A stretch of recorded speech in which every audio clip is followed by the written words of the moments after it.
नमस्ते साथियों। आज की वीडियो में हम डाइस नोन टॉपिक को चर्चा करने वाले हैं। हम सब ने ये शब्द सुना होगा और हम सभी जानते हैं कि डाइस नोन एक एडवर्स एक्शन किसी कर्मचारी के विरुद्ध रहता है। तो डाइस नोन को अगर हम परिभाषित करें तो हम ये जान सकते हैं कि एक ऐसा शब्द, एक ऐसा एक्शन जो कि कर्मचारियों के लिए अच्छा नहीं है। अर्थात अगर हम कोई काम करते हैं तो उसके बदले हमें उस काम की जो मेहनत है, जो उसका जो पारिश्रमिक है वो हमें नहीं मिलता है। अर्थात हम काम जो करते हैं वो वेतन के लिए करते हैं, अन्य बेनिफिट्स के लिए करते हैं, जिसमें कि पेंशनरी बेनिफिट्स, उसके ऊपर इसका प्रभाव पड़ सकता है। तो उस रूप में उसका जो कारण है वो एक डाइस नोन शब्द हो सकता है।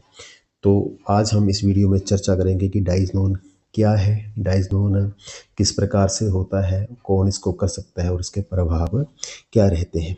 सबसे पहले हम बात करते हैं नियमों की कि किन नियमों में इसको डाइस नोन को परिभाषित किया गया है। तो सबसे पहले है central civil service control classification rule 1965, जिसके कि रूल 11 में गवर्नमेंट ऑफ इंडिया का जो ऑर्डर है उसमें 6, 7, 8 में इसको डिफाइन किया गया है कि डाइस नोन पीरियड क्या है और इसके इफ़ेक्ट्स क्या होंगे। दूसरा है फंडामेंटल रूल 18, जिसका कि GOI 1 है, उसमें भी इसको परिभाषित किया गया है। और central civil service pension rule 1972 में रूल 27 का गवर्नमेंट ऑफ इंडिया का ऑर्डर है, उसमें भी इसको परिभाषित किया गया है। तो सबसे पहले कि किस दिन को डाइस नोन किया जा सकता है। तो कोई एम्प्लॉई अगर वो विदाउट एनी परमिशन अपने कार्यस्थल से अनुपस्थित रहता है, अब्सेंट रहता है। दूसरा इसका कारण है कि वो ऑफिस में आया है, ड्यूटी पर आया है, परंतु हायर अथॉरिटी की या अपनी जो कॉम्पिटेंट अथॉरिटीज़ की प्रायर परमिशन के बिना, प्रॉपर परमिशन के बिना ऑफिस को छोड़ता है। तीसरा उसका कारण है कि उसको जो काम दिया गया है उसको काम को करने से वो मना करता है, जो कि नियमों की अनुशासन की उल्लंघना है। तो इन 3 स्थितियों में उस दिन को डाइस नोन किया जा सकता है। परंतु इसमें एक और बात है कि कुछ कर्मचारियों के मन में ये भ्रम हो सकता है कि अगर कोई कर्मचारी लेट आता है तो उसके बारे में क्या कहा गया है। तो उसके बारे में नियमों में कहा गया है कि अगर कोई कर्मचारी लेट आता है और पूरा दिन अपने ऑफिस कार्यस्थल पर काम करता है तो उस लेट आने के समय को डाइस नोन मार्क नहीं किया जाएगा। और उस जो वो लेट कमिंग जो है उसकी जो आवर्स है, उसकी जो अवधि है, उसकी जो अवधि को उसकी कैजुअल लीव अकाउंट से डेबिट किया जाएगा। अर्थात उस एम्प्लॉय को उस लेट के जो आवर्स है, अवधि जो उसके लिए कैजुअल लीव के लिए अप्लाई करना पड़ेगा। साथ ही साथ इसमें एक ऐसा भी कहा कि मान लीजिए कोई ऑफिशियल है और उसके पास कैजुअल लीव नहीं है तो उस स्थिति में क्या किया जाएगा। ये जो अनऑथराइज एब्सेंस है तो उसमें सबसे पहले उस ऑफिशियल को ये कहा जाएगा कि आप जो है वो या तो इसके लिए कोई लीव अप्लाई कीजिए या फिर आप इसके जो कंसिक्वेंसेस होंगे उसको भुगतने के लिए तैयार रहिए। तो उस स्थिति में ऑफिशियल द्वारा अर्न लीव के लिए अप्लाई किया जाएगा और कॉम्पिटेंट या जो भी एडमिजिबल लीव है, ड्यू लीव है उसके पास, उसके लिए अप्लाई किया जाएगा और कॉम्पिटेंट अथॉरिटी को उनके द्वारा उस लीव को सैंक्शन किया जाएगा। तो इस प्रकार से जो लेट कमिंग है उसमें डाइस नोन नहीं किया जा सकता। अब जानते हैं कि डाइस नोन जो है उसके प्रभाव क्या रहते हैं।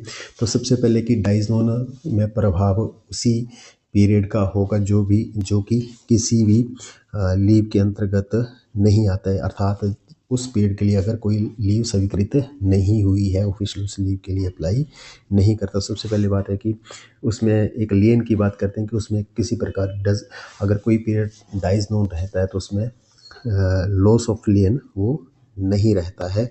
और जिस दिन को डाइस नोन ट्रीट किया जाता है वो जो है वो पीरियड सर्विस के लिए काउंट नहीं होता, परंतु हाँ वो ब्रेक इन सर्विस नहीं होगा।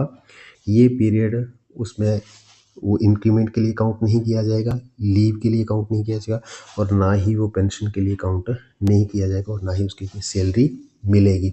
वही कि उस दिन को डाइस जिस प्रकार से परिभाषित किया गया है, डाइस अर्थात वो दिन एक मृत दिन की तरह होगा कि उसका कोई भी लाभ उस एम्प्लॉय को नहीं मिलेगा। अथॉरिटीज़ की बात करते हैं कि कौन अथॉरिटी ऐसे दिन को डाइज नोन मार्क कर सकती है, तो जो लीव सैंक्शनिंग अथॉरिटी है उसको किसी ऐसे पीरियड को जिसमें कोई व्यक्ति अनऑथराइज्ड अब्सेंस रहता है, ऑफिस आता है, काम नहीं करता है, काम करने से मना करता है, तो लीव सैंक्शन अथॉरिटी उसको डाइज नोन ट्रीट कर सकती है उस दिन को या उस अवधि को। डिसिप्लिनरी अथॉरिटी या उससे हायर अथॉरिटी उसको डाइज नोन कर सकती है। परंतु इसमें सबसे बड़ी बात है कि इसके ऊपर कुछ कोर्ट्स के ऑनरेबल कोर्ट, सुप्रीम कोर्ट और हाई कोर्ट्स के निर्णय इसमें आए हैं और कोर्ट का ऐसा कहना है कि कोई भी ऐसा निर्णय लेने से पहले जो भी अफेक्टेड एम्प्लॉई है उसको सुना जाना चाहिए और कोई भी ऐसा निर्णय लेने से पहले, मार्क करने से पहले, डाइज नोन मार्क करने से पहले जो प्रॉपर इंक्वायरी का प्रोसेस है उसको फॉलो किया जाना चाहिए। तो इस प्रकार से डाइज नोन को ऐसा सामान्यतः किसी भी दिन को किसी अधिकारी की इच्छा के साथ डाइज नोन नहीं किया जा सकता। उसमें जो ड्यू कोर्स ऑफ इंक्वायरी है उसको अपनाया जाना चाहिए, ऐसा कई कोर्ट्स के निर्णय भी आए हैं। तो इस प्रकार से हमने इस वीडियो में जानने का प्रयास किया कि डाइज नोन क्या है, किन नियमों में उसकी व्याख्या की गई है, किस अवधि को डाइज नोन किया जा सकता है, क्या उसके इफेक्ट्स रहेंगे, कौन उसकी अथॉरिटी है। तो इस प्रकार से ये एक लाभकारी टॉपिक हमने आज चर्चा किया। आशा आपको जानकारी लाभकारी लगी होगी। धन्यवाद।